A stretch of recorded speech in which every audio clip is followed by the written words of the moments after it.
أهلا الحباب، إن شاء الله تكونوا بخير. أول شيء نصلوا على النبي عليه أفضل الصلاة والسلام. إذا حبيبتي إذا راها تلفت لك من رمضان شديري جيتك بوصفة خفيفة ظريفة وأكيد البنة وبمقادير بسيطة في متناول الجميع. نخليكم مع المقادير. هنايا عندنا 3 كيسان فرينة ولا 3 كيلات فرينة مع الملح. طبعا الملح يبقى على حسب الذوق، والليمون بالماء دافي. هذا ما كان يعني كما قلت لكم مقادير بسيطة، ان شاء الله تجربوها وتشاركوني ارائكم.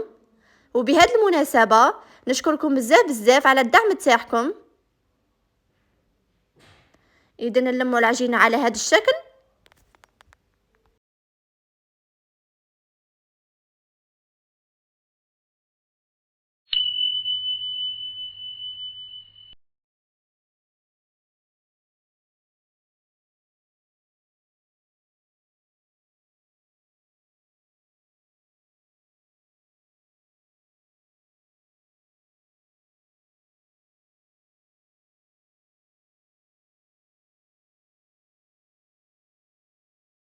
حتى نتحصلوا على هذا القوام، يعني تحسي العجينة تاعك تتلصق في يدك، وندلكها مليح حتى نحسوا العجينة تاعنا ولات رطبة حوالي 10 دقائق.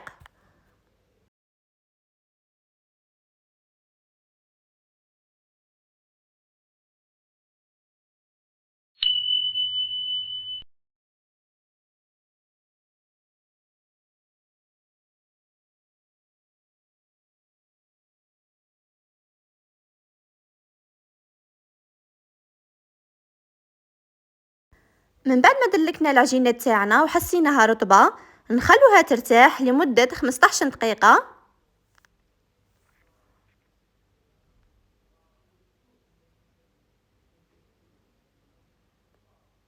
يعني العجينة كل ما ترتاح تعطينا نتيجة أفضل.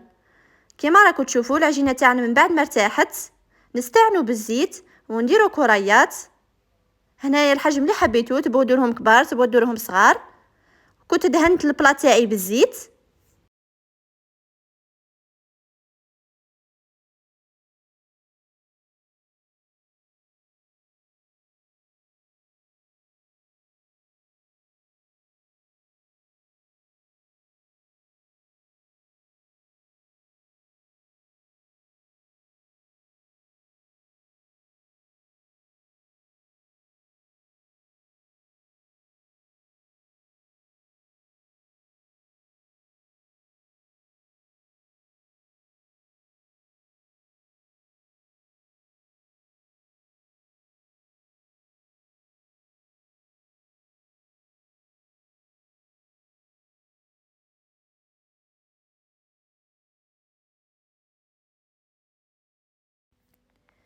اذا وندهن الحبات تاوعي بالزيت ونغطيهم الوقت اللي نحضروا الحشو.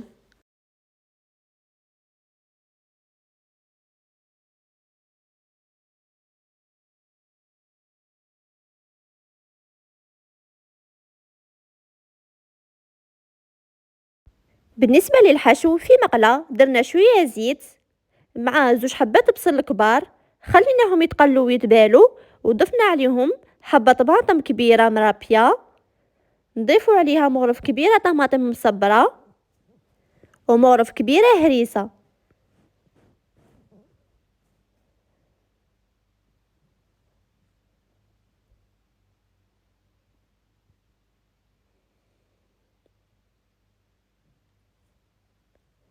بالنسبة لزيبيس عندنا فلفل أسود والملح فقط.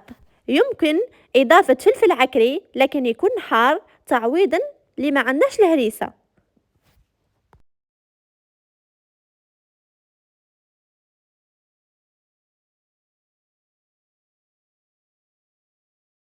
نخلوها تتقلى لنا مليح ونجو نضيفو القليل من الماء مع مغرف صغيرة تاع سكر باش نستغنوا عن حموضية الطماطم.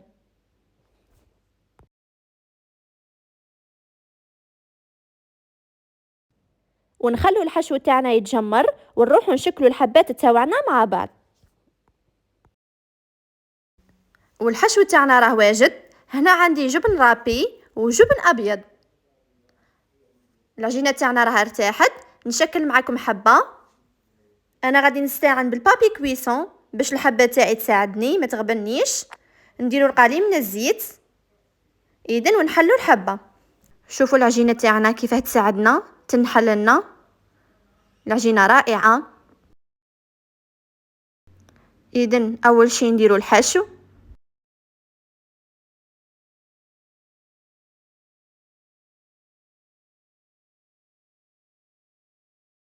نضيفوا جبن ابيض كنت قطعتها اون بتي دي هكا قطع صغيره، ونديروا جبن رابي جبن مبشور، ونبلعوا الحبه تاعنا.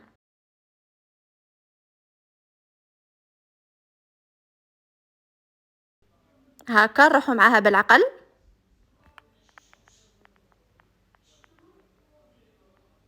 ان شاء الله تكون طريقه واضحه، يعني الصوره تشرح نفسها.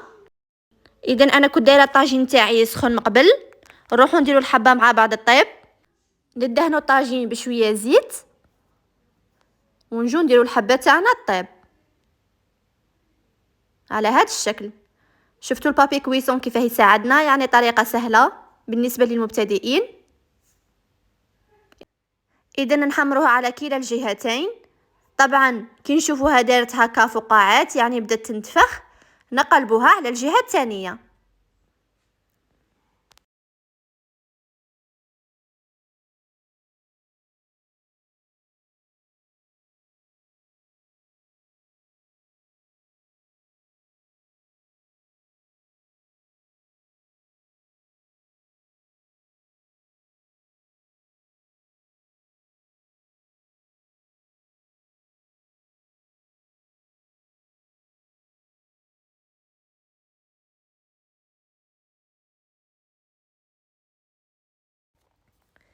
نزيدو نطيبوها في الاطراف، والحبه تاعنا راها واجده.